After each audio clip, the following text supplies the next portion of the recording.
Speaker Nancy Pelosi may visit Taiwan next month, according to reports, but President Biden says that military officials believe the trip is not a good idea, given icy relations between the U.S. and China. Joining me now from Washington, D.C. is NewsNation's Evan Lambert. Evan, China weighed in today on this. Natasha, tonight we are already seeing this chilly response from China, a foreign ministry official saying that they firmly oppose a visit by the Speaker of the House and that they would act strongly in response.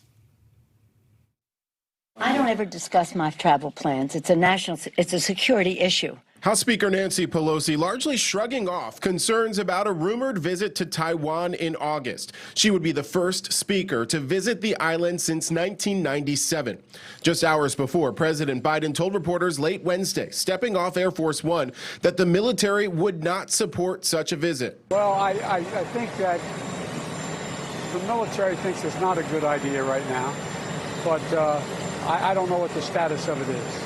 I think what the president was saying is maybe the military was afraid our plane would get shot down or something like that by the Chinese. I don't know exactly. The disagreement between the president and the speaker, who is second in the line of succession, raising questions about how a Pelosi visit could affect already tense U.S.-China relations. China claims Taiwan as its own, having vowed to at some point reunify and to use force if need be. But Taiwan governs itself.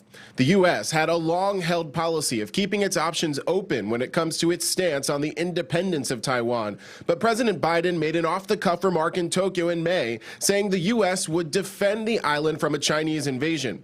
The White House since clarified U.S. policy hasn't changed.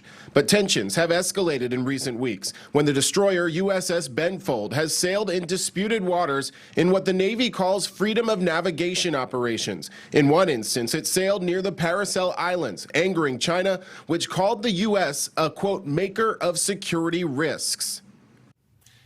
And CIA Director William Burns said yesterday in Aspen that he believes that China is taking notes from Russia on their failures in Ukraine, and he does not believe that China would use force against Taiwan imminently.